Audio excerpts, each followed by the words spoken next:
All right, welcome to my next video in my node by node challenge. I'm going through every single node within Blender 4.3 in the shader editor, explaining a little bit about how they work and some ways that you can use them. I've gone through a bunch of different ones already, and so we're on our next one here, which is called Object Info. And so Object Info is a node that you can do to do all sorts of randomizing, changing of patterns, and some real variations within your work, especially when you have multiple items that are similar. So we're going to go through and explain a little bit how each of these different channels works. So first off, we have location. So location is going to change patterns based on where an object is in your scene. So for example, normally, let's say we had a Voronoi texture connected up to the base color, you're going to see it's going to have variations with everything on here. And let's actually do it with color because it just looks a little cooler. So if you have a variation with all the different colors and the objects on here, if you look at it, they're all identical though. They're just copies of each other. Well, we don't want that. We want it to have some variation so they look cool and different.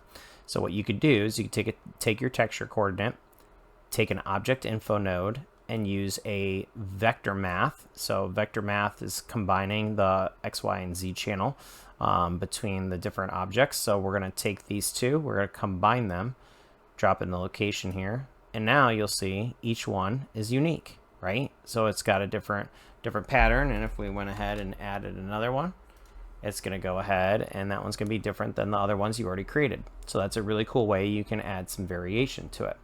And you can do that with other things such as height and scale and rotation and everything else as well. But this is just one way you can do it. So it's basically combining the location of it. So let's say that we take that off and let's look at what color does. So color, each one of these objects has a color associated to it over in the Object Info tab under Viewport Display. So if you select whatever color it is, so let's say like this one I put as a blue, this one is also blue, this one's red, this one's green. So if we look at these ones are all going to be assigned different colors. So if we take the color, drop it into the base color, it's actually going to show all those in the viewport display, even though these are copies of each other. So by selecting a color in the viewport display, you can always have it revert back to whatever original color you had associated to it. So that's something that can be useful in certain ways as well. Now alpha is a little different. Alpha is the alpha channel of color. So let's say if you understand how alpha works, alpha is basically if something's visible or not visible. You have it all the way at 0, it's not visible, it's invisible. If you have it all the way up, it's fully visible. So if we were to basically take this this object here and we wanted to drop the alpha, so let's say we want to make this one invisible but all these are visible. Okay, so we would go over into the color over here, there's an alpha channel, you drop the alpha channel down to 0. Okay, so now this one has a 0 alpha channel. Let's make this one halfway. Okay, so we take this, let's put the alpha down about halfway, just roughly, doesn't have to be perfect. Okay, now what we're going to do is take this object info node, we're going to attach the alpha to the alpha. And now what you're going to see is this one disappeared and this one's like half visible. So all you're doing is you're going to be able to pick whatever alpha you have selected in the viewport display to be able to be used in the object info. Okay. All right, the next one we're going to look at is object index. So object index is really nice if you want to be able to create a repeatable pattern. So something that you can have certain objects have certain materials or colors on them. So let's say, for example, instead of having be all random, we wanted to have like every other one be red or every other one be blue. That's where object index comes in handy. So normally if we just plug in the object index into the base color, it's going to have two colors. So if you go under object properties over on the right hand side, there's something called pass index. It's under relations. And what you're going to see is 0 is black, 1 is white, because it's basically from 0 to 1. That's the only way it can go, is from 0 to 1. So if you want to be able to add some colors into it, let's say we dropped in a color ramp into it, okay? What's going to happen is that let's say we only have 0 to 1. It's not showing these two middle colors, and that's because it can only go 0 to 1. You try to go a higher number, it doesn't do anything. So by putting 0 to 1, you're going to be able to have blue and green. Now, if you want to be able to get the additional colors in there, you're going to have to add in what's called a math node. So a math node, you drop this in here. Okay, we're going to use divide. Now, I've got it divide by 3. Now, whatever number of colors you have, you just remove one. So, like if you had 3 colors, you divide by 2. If you have 4 colors, you divide by 3, and so on, because you want it to be divided out, because you have a 0, which isn't going to be anything, so lack of any color.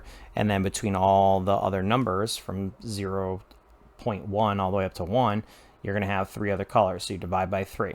So what that does is now 0 is blue, 1 is red, 2 is pink, 3 is green.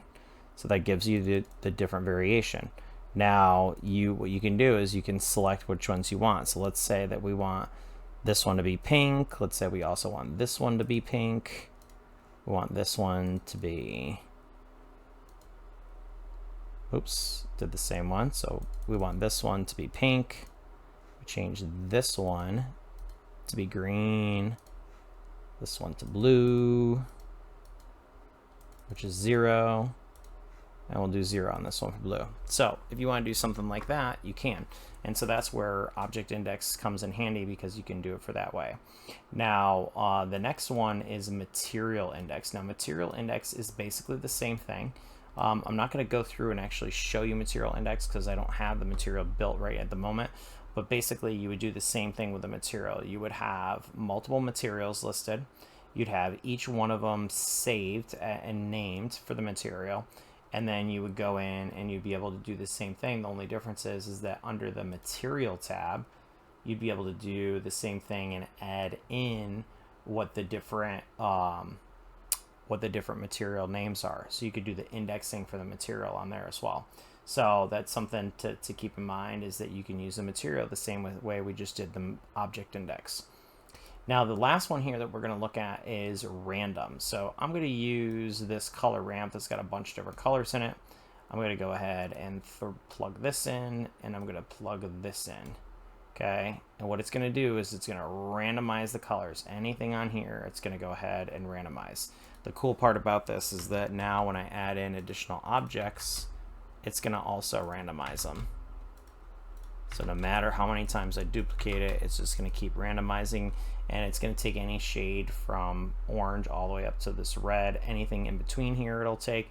So you'll see variations of colors. This is a really cool way, especially if you want to do something, to be able to put some variety of color to it. So hopefully this makes sense. That gives you an overview of what object info does. Random works with not only colors but also scale and other things as well. So hopefully that I'll be helpful, and this is one that's definitely worth looking at. So definitely start using this one if you haven't already. I definitely am going to be using it a lot more after doing some more in-depth research into it. There's a lot of things it can do, and make sure you follow me, like the video, share it, and stay tuned for my next ones.